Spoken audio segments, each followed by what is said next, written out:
You're on. Alright, are we ready? Alright. I'll try to speak loud enough for everybody to hear me in the back. If you have some issues or if I drone off, just let me know and I'll try to speak louder again. Full disclosure, I'm at the tail end of a long work day. So I'm going to do my very best to be concise and coherent and make complete sentences, but if I jumble something up, like just know that's probably why, because I've been here for a while today. I like to kick things like this off with just a really brief introduction to who I am, what I do, and why I do it. I think it provides some context for the hands-on demonstration and kind of what I discuss in that process. So I try to keep this short, concise, informative. But if you have questions as I go through, feel free to interrupt. I have not looked at this since the last time I did this, which has been since before I moved here, so hopefully I remember all the slides. So yes, my name's Blake Kennedy. I'm the Clay Studio Manager here at the Craft Center at North Carolina State. I've been here a little over a year. This is part of my pack. My wife, we have chickens, we have several dogs, and just one cat now, but they're a big part of my life, a huge part of my life. My wife is an amazing artist, a really wonderful human. I still think it's super cool she lets me be her husband. Totally blows my mind. So most everything that I do and try to do, I do for the community that I work within and the students and the community members, and I do it for my pack. So that's kind of the driving force behind a lot of decisions that I make. I came here from San Antonio, Texas, where I worked at the Southwest School of Art. I was a faculty member and the Clay Studio Manager there.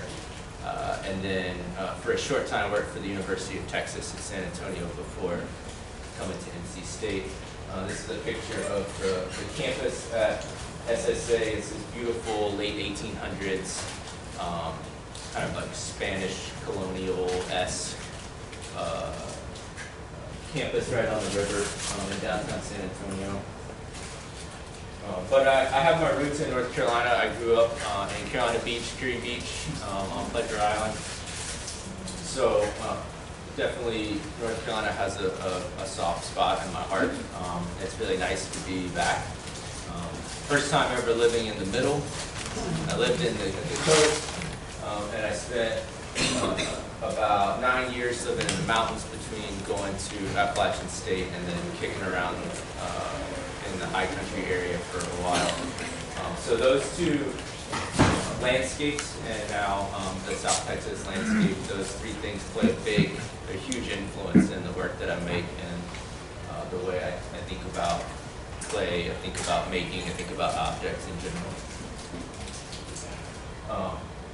I take a lot of inspiration. Most of my work is some rooted in some particular landscape at some point. It may be a color, it may be a texture, it may be overall experience, a hiking trip, something, but I draw from nature in pretty some form or fashion everything that I do.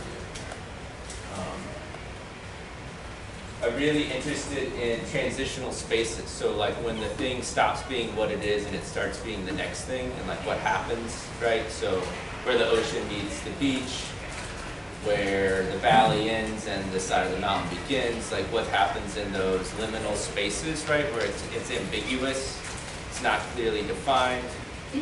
I find that in-between space really interesting. And so it influences a lot of the work that I make. So the last image that you saw is a scene, it's in northern New Mexico, it's called Williams Lake.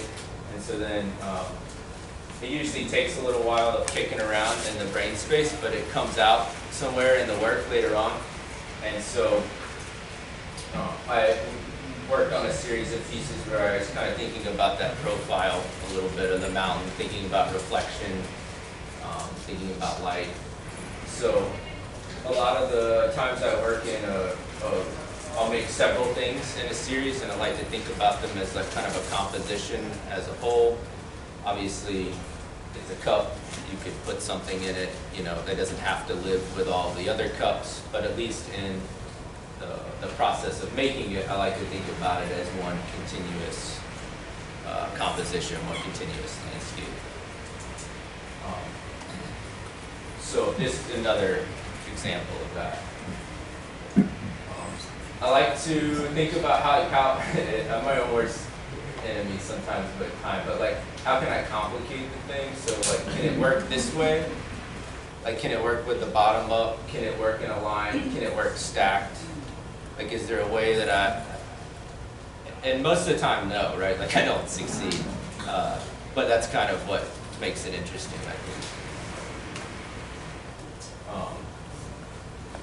I think I like cups.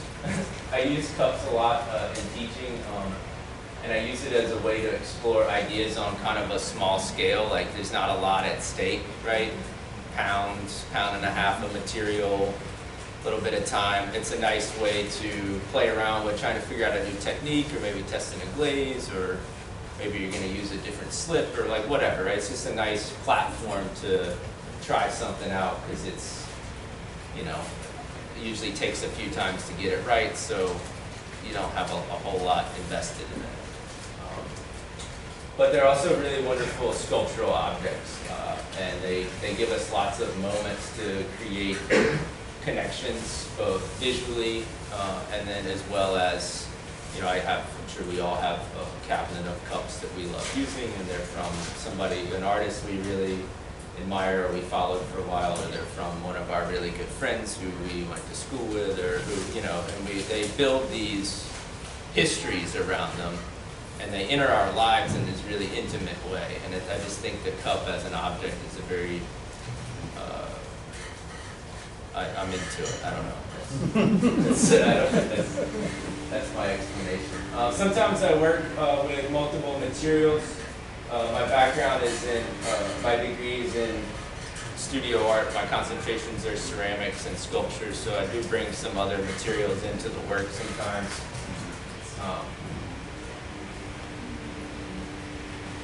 This was a series of, I was making these copitas sets. So copitas, I didn't know what they were. Somebody asked me to make them. I was like, cool. And then I went and tried to figure out what a copita was, right? After I'd already said I would do it. So it's a specific form for mezcal tasting, which I didn't know. So then I kind of like went into this investigation into like mezcal, and so I did some research, right? some hands-on research. So I made these copita sets for a little bit, which were really fun. I kind of thought about them as like furniture for pots, like a love seat for these two copitas. And they nestle in that routed out groove, so it sort of has like a specific place to set when not in use. So made to be used every day, but you know, I like to think about them as maybe it's, you know, whatever, your kid comes home from college for Christmas, or it's an anniversary, or you see one of your best friends who you hadn't seen in, you know, all year, or we get on the other side of a global pandemic, and, you know, it seems like a good thing to cheers somebody about, right? And then I also think about, I use clay in a more sculptural way. I make some wall work that's not functional at all, because that's like fun to just forget about function for a bit. Like, it doesn't matter what it does, thinking about it conceptually and formally.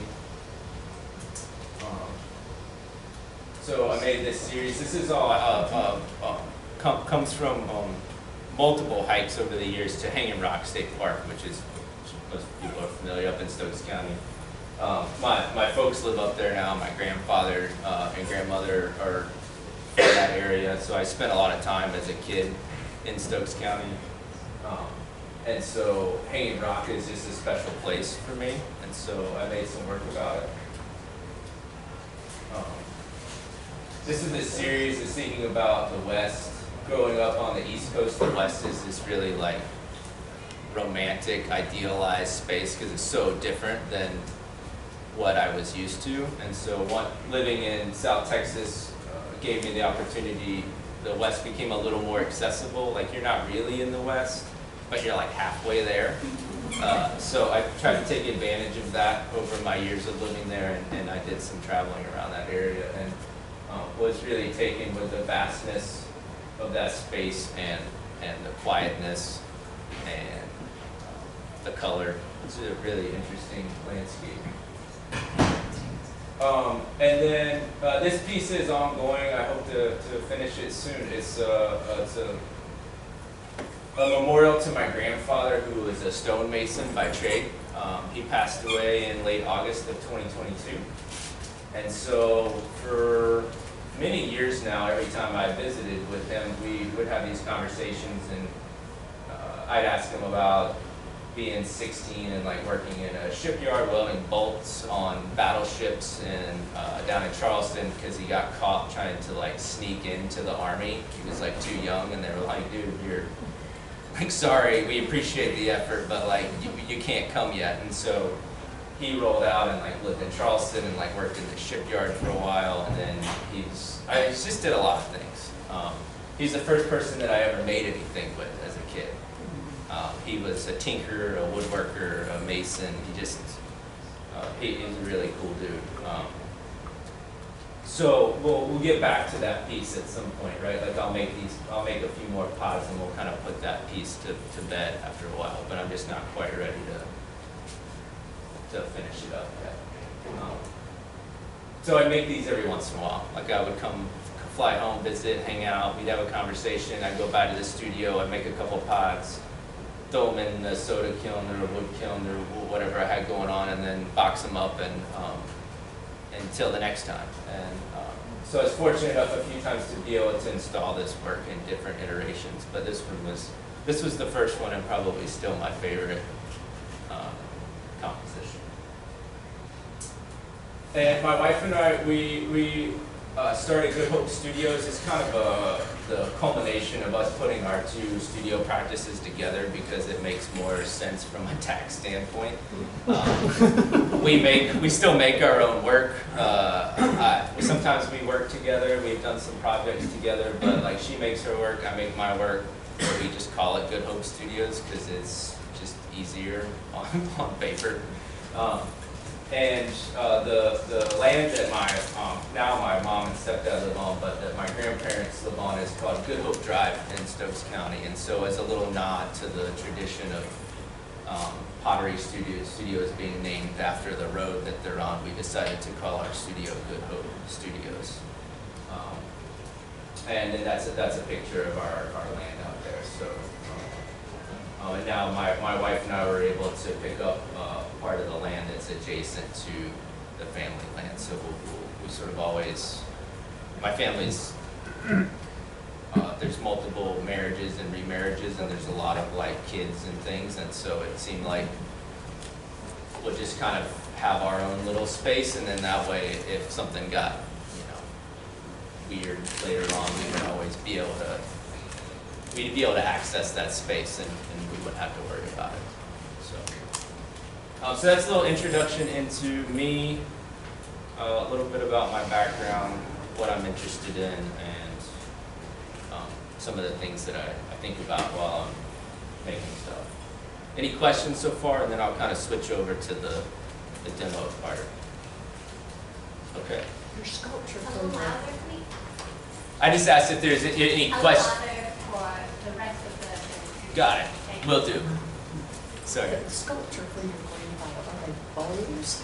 Have bowls on the wall? Or Those pods are made, they're made like a bowl, and then I just flip it over and just trim it round, and just stick it on a slab. And then there's a little hole in the back, and you just stick a screw in the wall and hang it. It's like very low tech. Very low tech. All right, I'm gonna move this stuff out.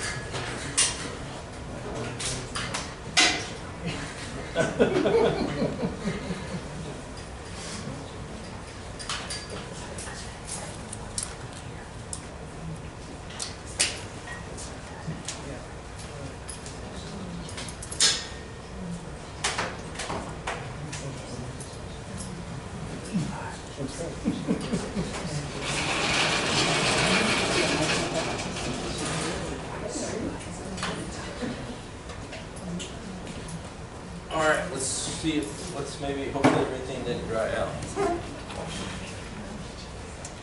So I prepped a few, some cup forms. As you can tell, that seems to be kind of my go-to demonstration. Oh, good. So I prepped them. What I'm going to do is some